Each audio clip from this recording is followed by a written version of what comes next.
Ah, la fameuse question du planning. Si vous êtes infirmière scolaire, vous l'avez forcément entendu. Cette idée que nous avons énormément de congés, tous nos week-ends tranquilles et une vie à l'opposé du rythme infernal des infirmières hospitalières. Soyons clairs, cette image est fausse et pourtant elle colle à la peau de la profession. D'ailleurs, ce n'est pas un hasard si nous sommes régulièrement comparés à nos collègues des hôpitaux qui enchaînent travail de nuit, journée à rallonge et urgence à la chaîne. Aujourd'hui, on remet les pendules à l'heure, on va voir ce qu'il en est réellement du temps de travail d'une infirmière scolaire, de ses obligations horaires et des organisations possibles.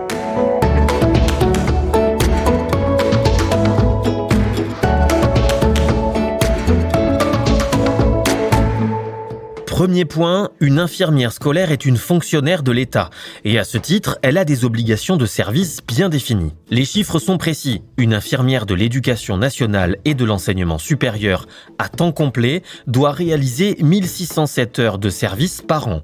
Avec une réduction de 14 heures pour fractionnement des congés, on arrive à 1593 heures effectives.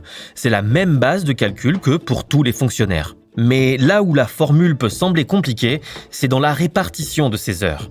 On ne parle pas de 35 heures, ni de RTT, ni de 5 semaines de congés payés.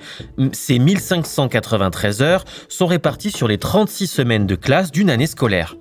L'objectif est de concentrer les actions infirmières en présence des élèves. Cela veut dire que pour tenir ses obligations, une infirmière scolaire travaille 44 heures par semaine. Ces heures se répartissent en deux temps. 90% de ce temps, soit environ 39h36 par semaine, sont en présence effective des élèves. Et 10% du temps consacré aux autres missions imposées, comme les réunions, la rédaction de bilans, la documentation professionnelle et scientifique. Bref, un emploi du temps chargé et structuré, bien loin du cliché du bureau déserté dès la sonnerie. Le temps de travail moyen, on l'a dit, tourne autour de 44 heures par semaine. Mais selon l'affectation, cette organisation peut varier. Prenons par exemple les postes logés en internat. Ici, les infirmières scolaires assurent des astreintes de nuit entre 21h et 6h du matin, jusqu'à 3 fois par semaine, en plus du temps effectif de présence auprès des élèves et en échange de la mise à disposition d'un logement de fonction. Si elles interviennent durant cette astreinte, ce temps est récupéré et majoré. Un lycée rural avec internat n'a pas les mêmes besoins qu'un collège en zone urbaine ou un autre collège avec des écoles primaires en zone rurale que l'infirmière doit aussi couvrir sur son temps de travail. Chaque infirmière doit donc adapter son emploi du temps en concertation avec son chef d'établissement. Une autre question qui revient souvent, peut-on cumuler un emploi quand on est infirmière scolaire ? La réponse théorique est oui, mais sous condition. Toute activité rémunérée en parallèle du service du fonctionnaire doit obligatoirement faire l'objet d'une demande d'autorisation auprès de l'administration. Certaines infirmières cumulent avec des vacations en formation, d'autres avec des activités salariées ou libérales.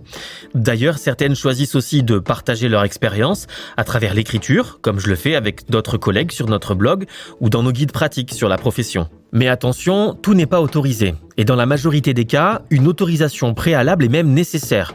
L'administration veille à ce que le cumul ne compromette ni la disponibilité, ni la neutralité du service. Bien sûr, je vous parle depuis le début des infirmières stagiaires et titulaires. Les infirmières contractuelles ont un statut un peu différent. Leur temps de travail est généralement fixé à 35 heures par semaine et non 44 comme pour les titulaires. Et elles ont un droit de congé annuel de 2 jours et demi par mois travaillé. Suivant leur contrat de travail, elles bénéficient des congés scolaires avec une forme de récupération du temps de travail. Cela entraîne moins de flexibilité dans l'organisation et une gestion différente de l'équilibre entre vie pro et vie perso. Au final, on est bien loin de l'image des planqués. Oui, nous bénéficions des vacances scolaires et c'est un point fort, qu'on se le dise. Mais ces vacances sont la contrepartie d'une organisation différente du temps de travail.